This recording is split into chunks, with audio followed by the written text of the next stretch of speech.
The Alpha Sessions with Ron Laver. It's my pleasure to welcome to Alpha Sessions today, my girl, the River.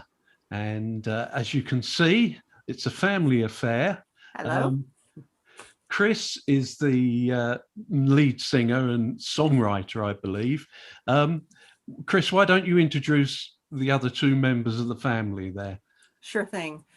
In the middle, this is my husband, Joe Hughes, who is a bass player and a songwriter. Hello, everybody. And he keeps the low end ticking over very nicely. And then to my far right, this is our daughter, Rue. Hello. And she plays ukulele and sings harmonies as well as Joe. And she's a songwriter and a wonderful musician, all those things to come. So we expect one day we'll just be in her band. If she'll have us. If she'll have us, indeed. Yeah.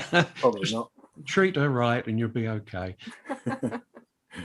And Joe, you write as well, don't you, in your own right?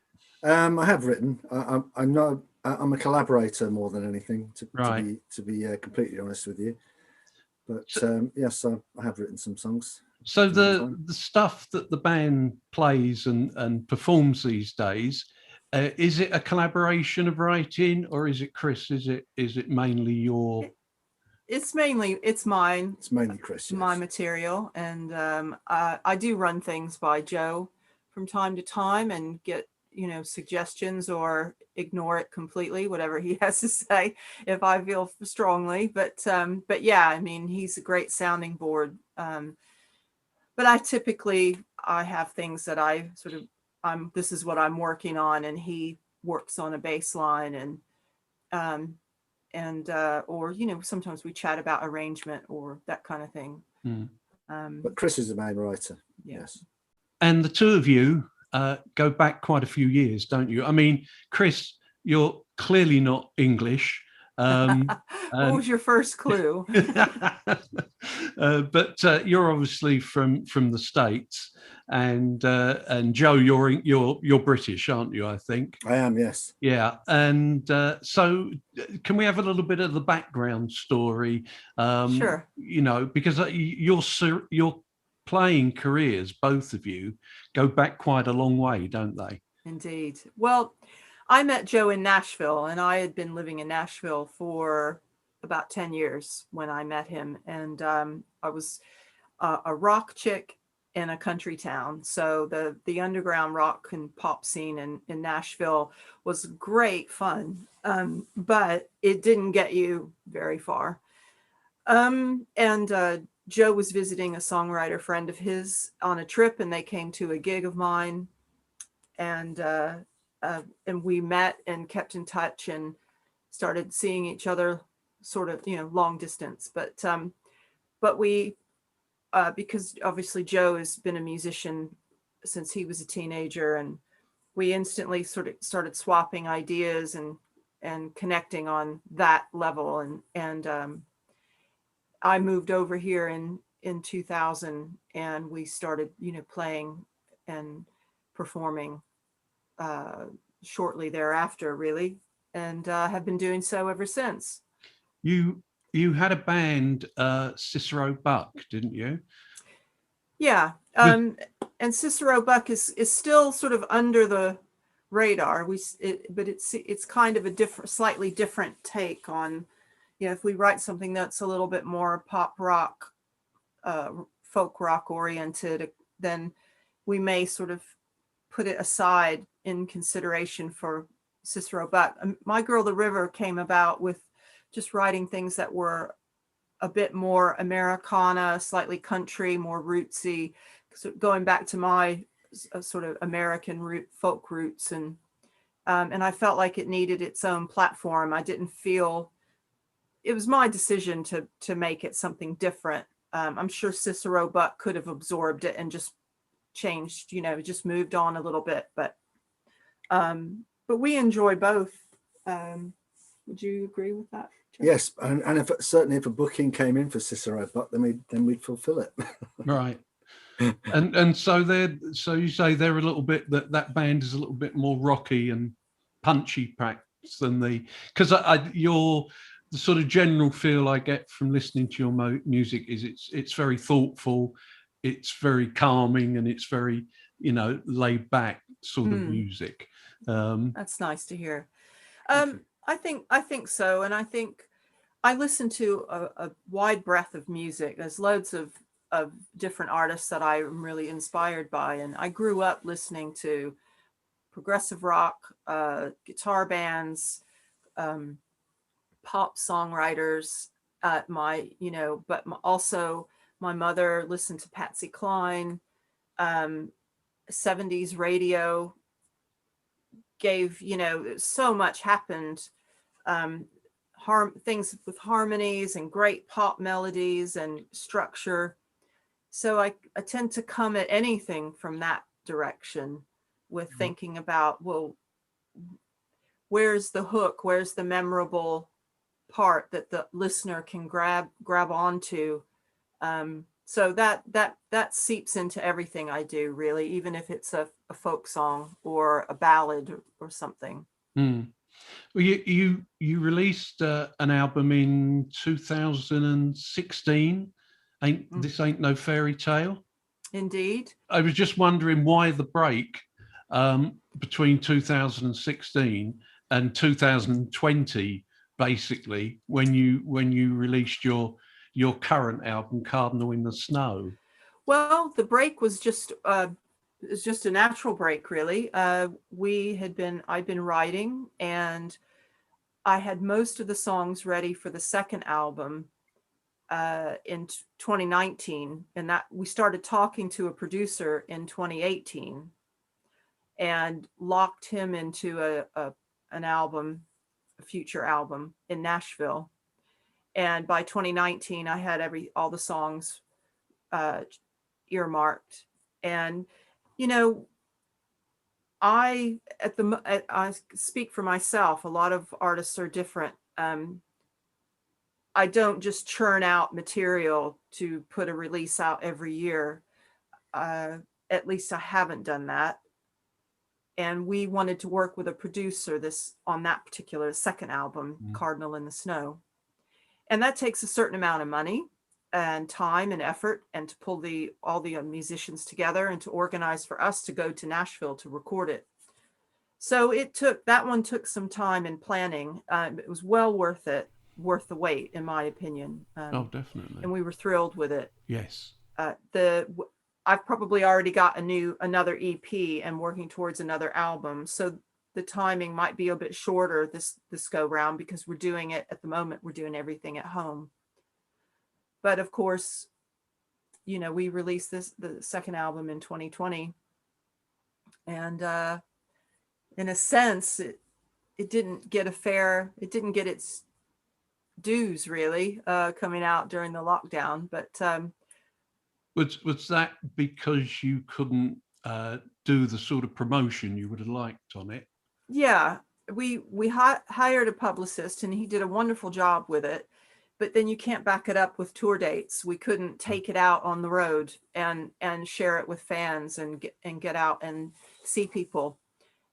So it really still has yet to land in front of a live audience, and for us to try. We played a little bit, and we've done streaming, but its day will come. And it's a really nice album.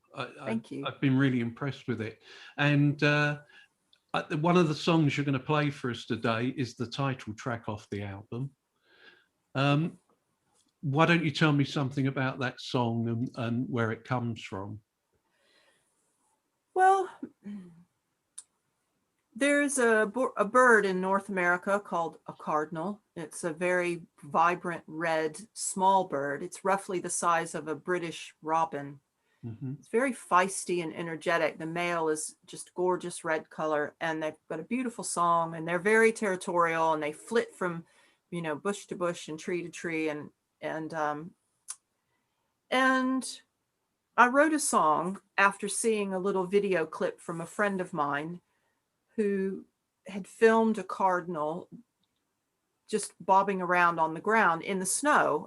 It was in upstate New York. And I thought, Cardinal in the Snow, it just has a lovely ring to it. And there's a song in there somewhere, and sort of metaphorically, what does that mean, a cardinal in the snow? And to me,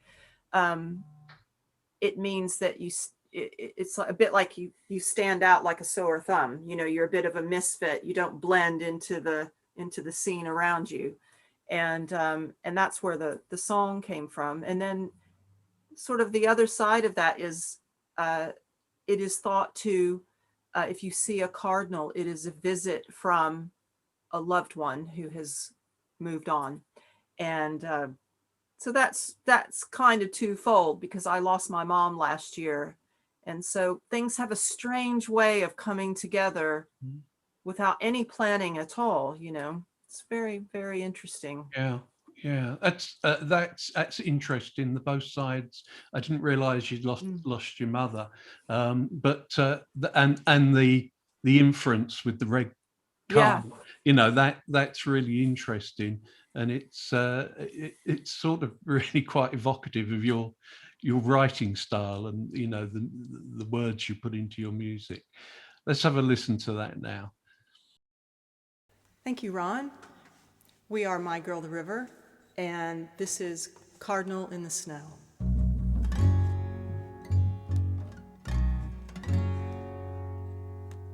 Do I blend? No, I don't blend. I am a misfit from the island, like a cardinal in the snow. Do I bleed? Hell yeah, I bleed. When you cut me so deep, looks like a cardinal in the snow. So swallow down your words with a side of crow. There are things about me that you don't know. Do I love? I fiercely love. You want a cardinal, not a dove. I am a cardinal, not a dove. Come on now.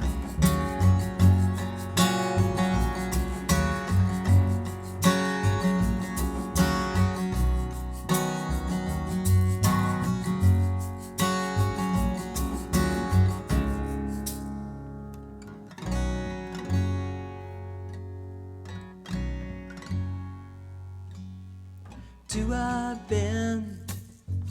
No, I don't bend. I will defend my little island like a cardinal in the snow.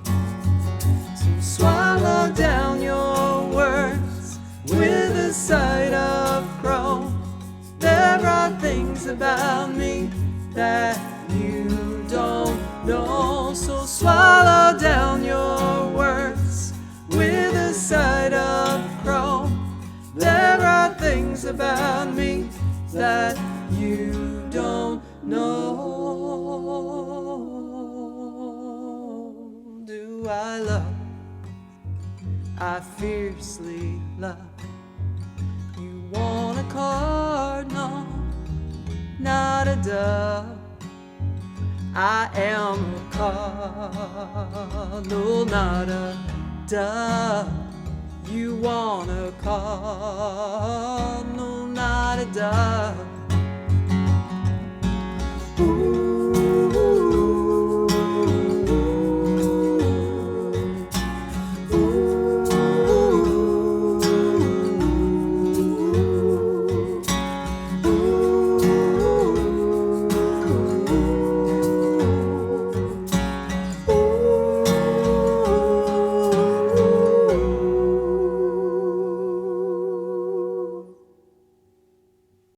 The Alpha Sessions with Ron Laver. It's such a beautiful song, that I love it. Thank you. Thank you. Thank you so much. Ruby, Hello. when did you get involved with the band? When did they let you join them? Right, well, ever since I was really little, I've been kind of featured on little songs. and I did a couple little things with Cicero Buck when I was quite young. But as I got older, and started to like develop my kind of skill in singing harmonies and creating harmonies, and I started learning ukulele, I then became more of a permanent member of the band. And for the past couple of years now, I've been, I would say, permanent. Yeah, I've been a proper member, which has been brilliant. Playing ukulele, singing harmonies.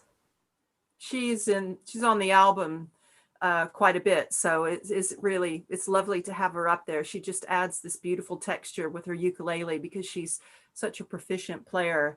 You know, she's able to pick out guitar lines that our guitarist put down. She's able to translate those onto ukulele and play them. It's really, really lovely. Yeah, and I've seen some of your more recent videos, and because it brings a female harmony in as well, doesn't it? And so your mum said you write your own music as well. I do, yes. Do you think there's any chance that they'll let you play one on one of their albums? Possibly, quite possibly. I'm currently working on recording my first EP, actually. Oh, so, right. I was going to ask you, actually, have you got like a solo career you're working on, or I do, you yes. got your own band or anything like that? Yeah. So I'm a solo artist outside of Michael the River, and this summer I'm working on recording my first EP and hopefully releasing it in late autumn. Oh wow, that's great. Oh well, good luck with that. Thank you very much. and is that having to be done, under restrictions? Are you recording it at home or? Yeah, I'm going to be recording and producing it myself at home with the help from my mum and some mastering from outside maybe. Yeah. But mostly it will be done by my own hand in the home. There's no deadline other than anything she might impose upon herself. Yeah. Well, that's really good. You must let us know when you're ready to release, and maybe we'll have you. In fact, to you and to the whole band, as we're hopefully coming out of the final lockdown. We're not quite sure yet, but as we head in that direction, we like to sort of say to people we interview is it would be really great. You're in Bedford. We're just down the road in North London, in Stanmore. Lovely to have you down for a live session in the studio, which is where we started all this off. Right. We've been going about 10 years, 11 years now. But obviously in the last 2 years, we've had to make use of Zoom. But I think, it's funny. I know you speak to musicians and they'll all say, yeah, can't wait to get out and play before an audience. And, and it's the same for us. We'd much rather be sitting across a table chatting to you and hearing you play that live music. It's something, we really look forward to. So, maybe we can arrange that for both the band and for Ruby for your solo project as well.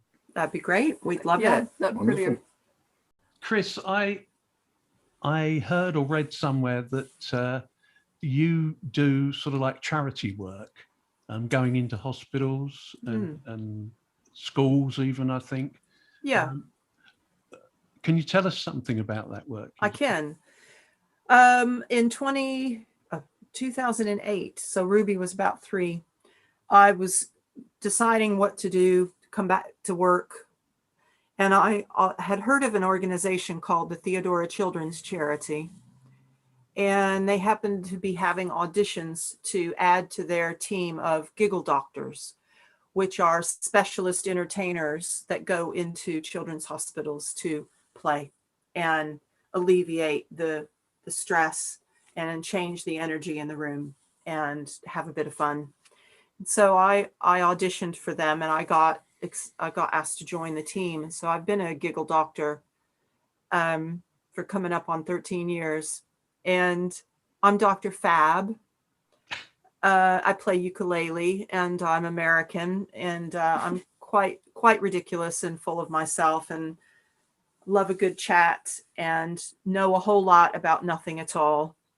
And When I was little, I thought it was the coolest thing, absolutely coolest thing. And it still is the coolest thing. It's brilliant. It sounds great. I love the name Giggle Doctor. So do you have a sort of costume you wear? You go in dressed as a doctor? Well, we do actually. We go in, we're part of a bigger organization out of Switzerland. And so we design our coats, and we have what would be a sort of a typical doctor coat, but it's been designed to go with our character. So I have quite a flamboyant, tall pink collar, and it's a lovely, lovely thing. And then I have a just a kind of basic costume.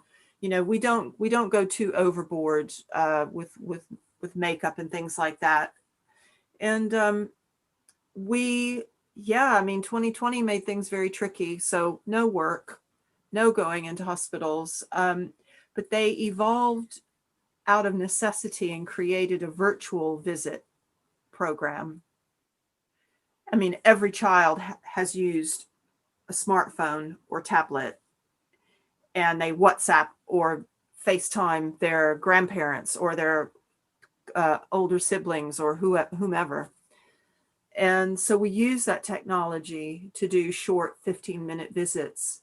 And this was amazing because we could work with children that were in different hospitals to the ones we were contracted in, smaller clinics, and even children stuck at home going through treatment. So it really opened some doors, and we're going to continue to do that. We're slowly going back into some of the hospitals. At the moment, I'm just continuing to do virtual visits, which I love. I love them. So no commuting. Yes, no commuting, no carrying a suitcase, dragging it around on, the train station to the hospital in the winter.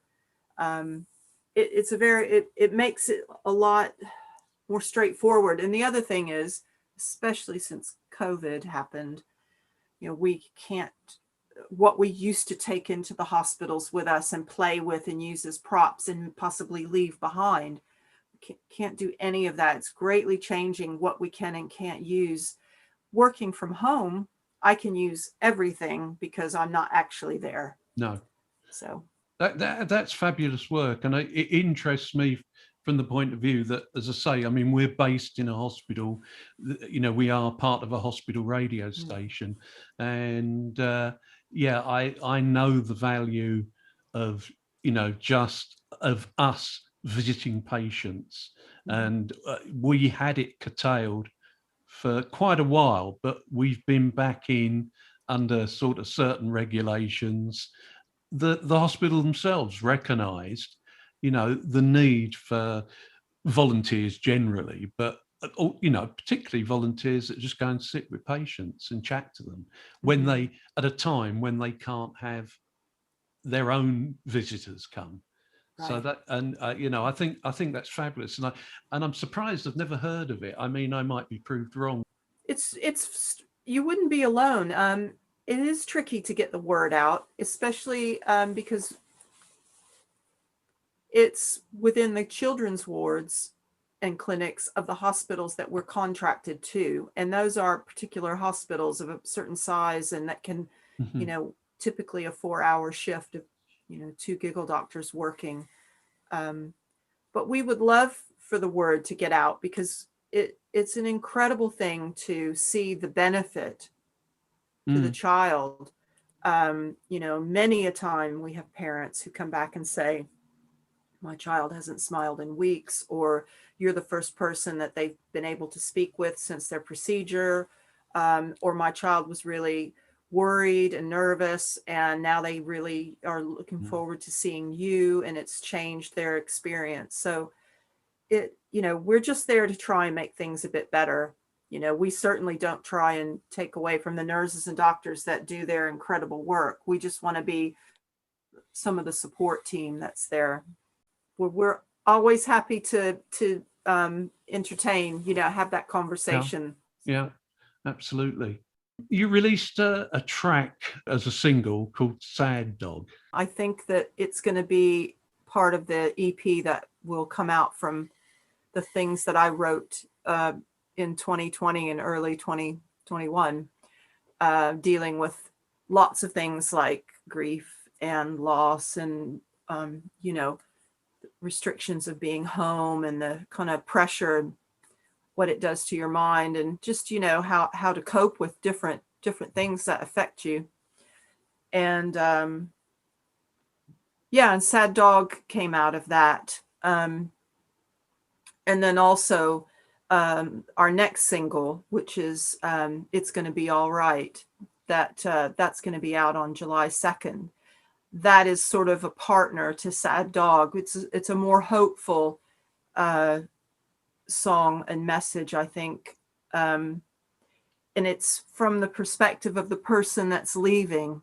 What would, if you sort of had if you could design that moment of when someone is going to leave, pass away, how would you like it to be? And I imagine it to be this moment where they comfort you and they tell you what their gifts are to you, what they remember, what they want you to remember, and then just to remind you that we're all just part of a great big universe. We're all, atoms and stardust, and it's all going to be all right because we're everywhere. I'm everywhere with you at all times. And and I think I wrote that really as a cathartic message. I met so many people who'd lost parents and loved ones. And I just think that this song just came out to try and help, really, just try and add some lift. It's really hard losing parents. And I mean, my personal experience of that, and I've lost both my parents, is that no matter how old I got and much I had my own family, were growing up, and my children were having children, they're the ones that you defer to and like to say, hey, look what my grandkids are doing. Here's some photographs of our holiday, whatever it is, or this is what I'm achieving in my life. And suddenly that's cut off. And you've suddenly got no one to refer to. And also at the same time, you're suddenly, oh, I'm in charge now. I don't think I like this. Yeah. And that takes a while to get used to, but that sounds really interesting. It would seem like a good place then to have you play that track for us now. I'd be happy to. Yes, this is a new song which comes out on July 2nd, and it's called It's Gonna Be All Right.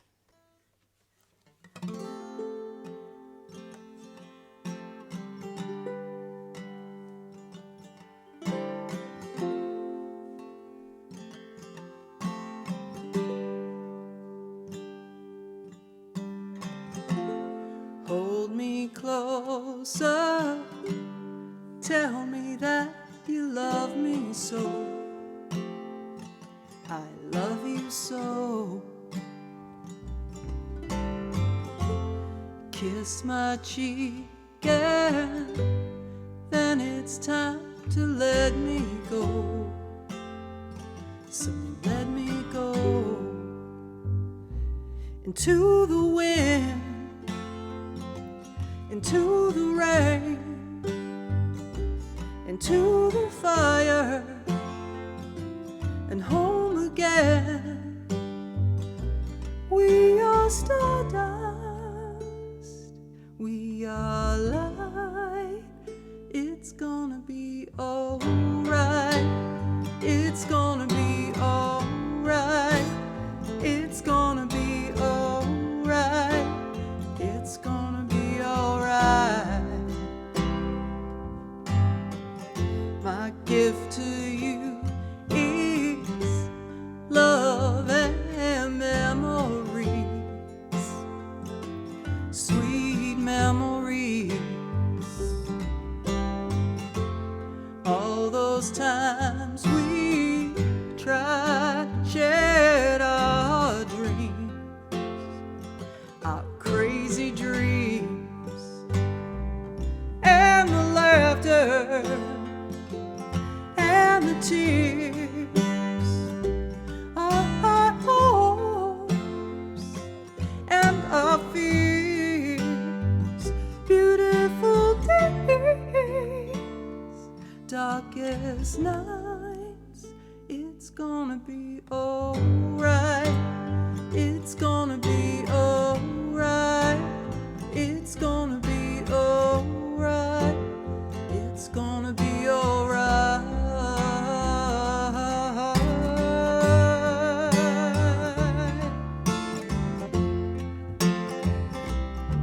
Yeah. Ooh. Hey. Into the wind, into the rain, into the fire, and home again. We are stardust, we are light.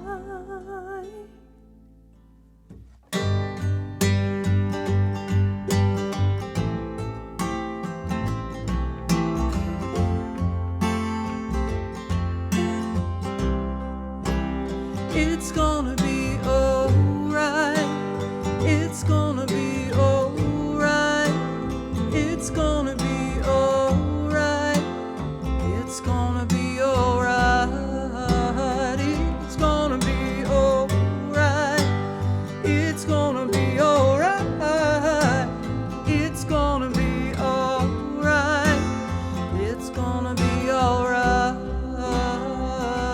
Into the wind, to the rain, to the fire, and home again.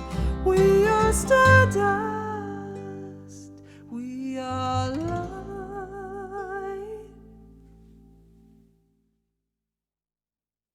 The Alpha Sessions with Ron Laver. Tell me the name, My Girl, the River. Mhm. Where did that come from? I love this story. Brilliant. One of my favorite films is Big Fish by Tim Burton.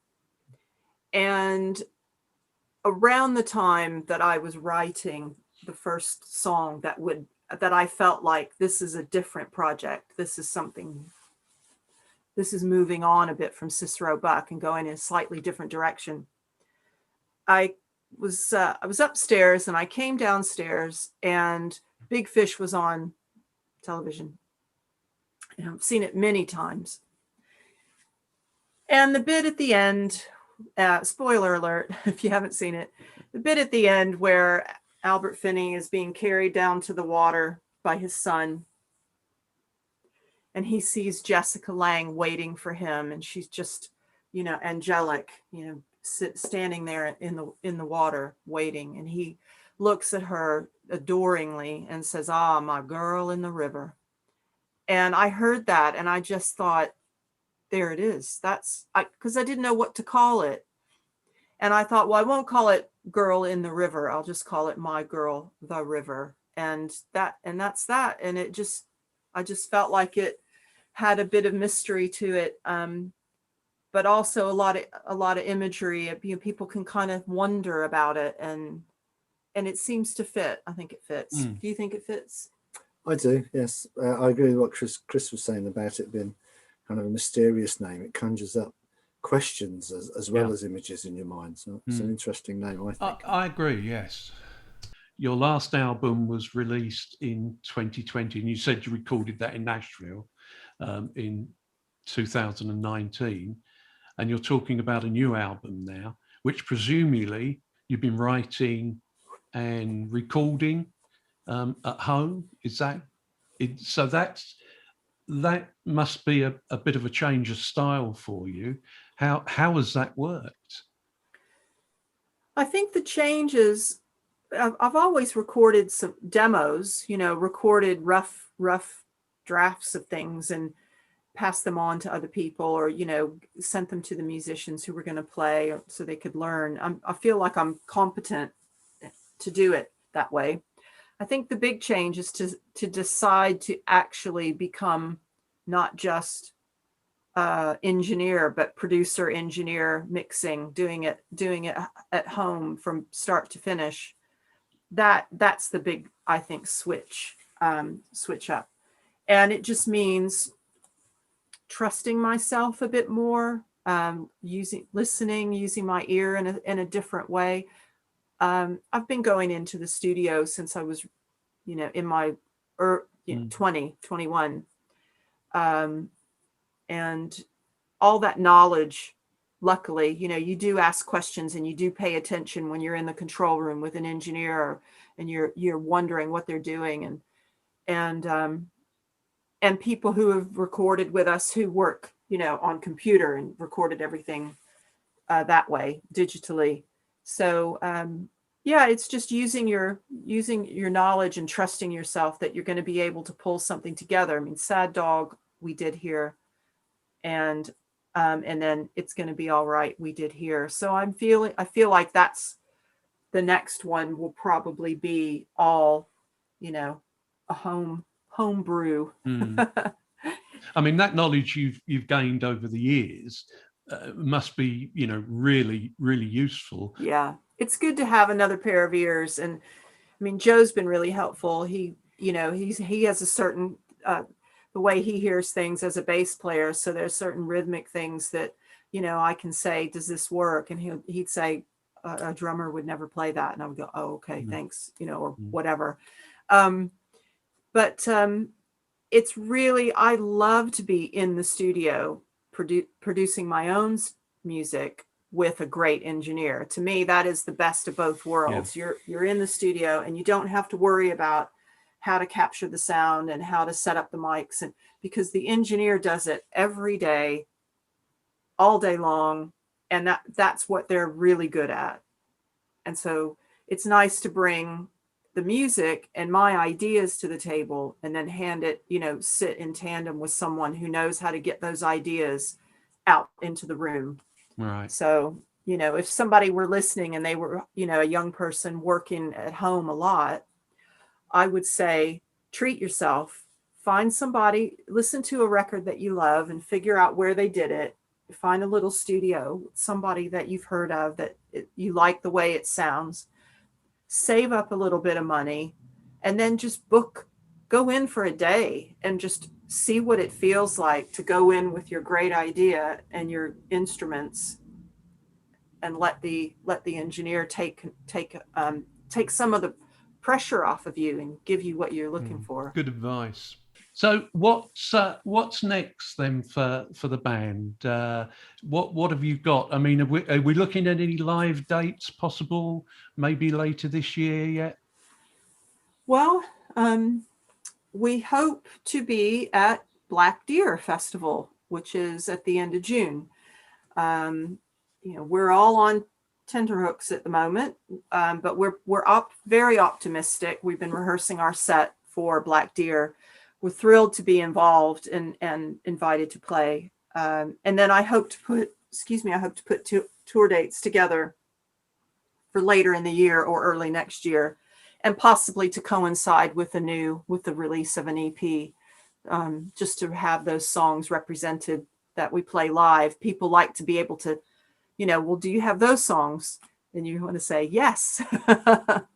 Let's now talk about another track off your Cardinal in the Snow album.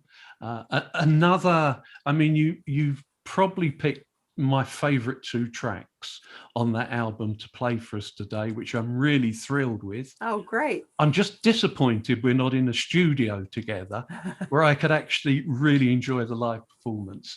Another time. Yeah, hopefully. You Do Not Deserve My Tears. Again, a really nice track off your album. Can you tell me something about that? Yes. That one came out of a conversation with, or an experience with an individual that kind of, really got my feelings hurt. And I'd set myself up to get my own feelings hurt. And I thought, I'm letting this person affect me. And I can't, that's just, it's got to stop. You cannot control what other people think. You cannot understand where they're coming from. And if they're, if you feel a bit bullied or belittled or sidelined for whatever reason, you must remember that you shouldn't give away your vulnerable true self to those people, because they don't deserve it. They don't know you. They aren't invested in you, and they probably don't care. So you save your delicate, vulnerable self. You save those tears. You show them to the ones that love you, because they're the ones that matter, and they are the ones that are there for you. And just forget about those other people. You should never give away that part of you to them. It's far too precious to hand over to somebody that doesn't care. Mm-hmm. It's another good, beautifully written, and the sentiment in it is exactly right. We all do it, don't we? You get so worked up about things, and you just think, why am I getting worked up about this? Yeah. How important are these people to me? Well, it's human nature, and it takes active presence of mind to fight against it. Because I do think, they say that, you can have 100 lovely things happen for you, and then one bad thing happens, and that's all you remember. And it really, really takes effort to try and flip that switch. And you get better at it. You get better at setting it aside. Yeah, that stunk. That wasn't very nice, or whatever. Forget about it. Just forget about it. They don't matter. It doesn't matter. And I try and remind myself that it's not part of your journey. You weren't meant to have that, or that was not meant to work out, or you and that person are not meant to kind of get along or share an experience. That's not part of your journey. You don't know where you are. Just stay in the moment. And so it's been really nice talking to you, all of you. I wish you, Ruby, Joe, and Chris, all the best for the future.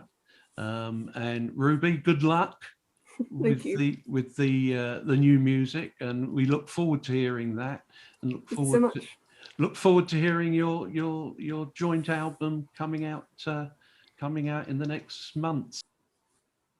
Great. Thank you so much. We really appreciate it. Thanks, Ron. All the best to you as well. You're more than welcome, and thanks very much for your time. Pleasure. Nice to meet now. you. Bye-bye. Bye. Thank you so much, Ron. This is You Do Not Deserve My Tears.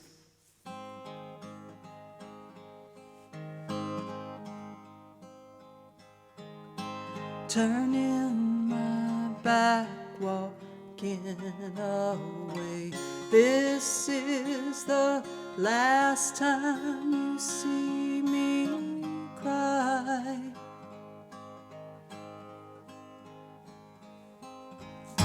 Silent attack, what did I say? I am so tired of wondering why.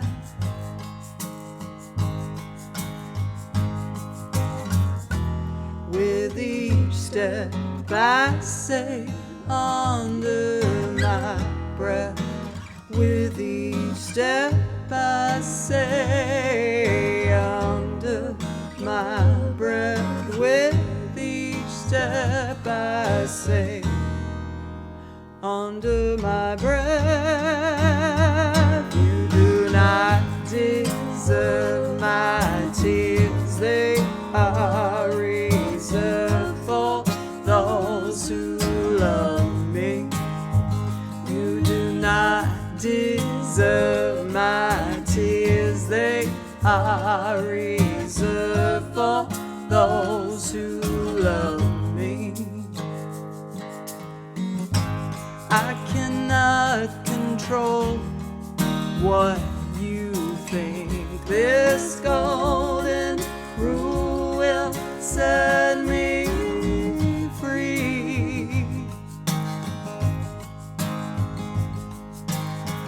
I put you on a pedestal. It makes it easy for you to look down on me.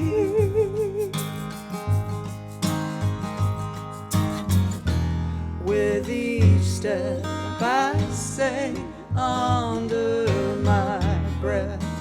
With each step I say under my breath.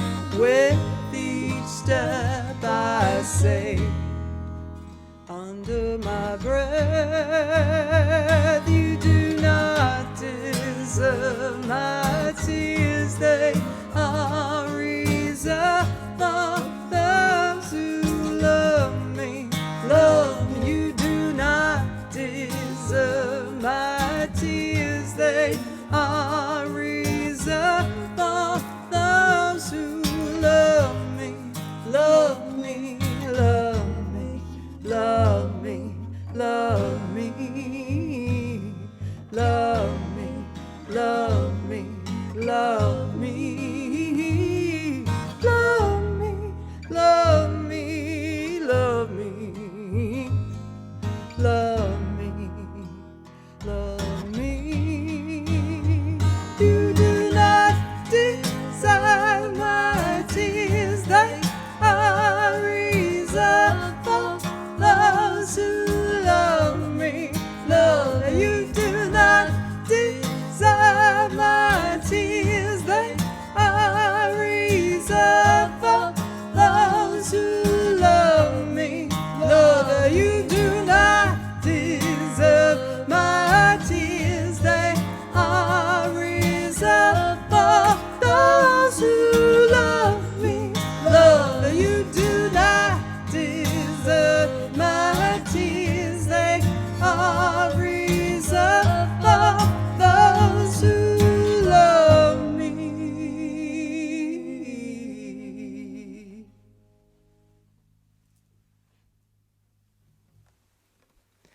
Thank you.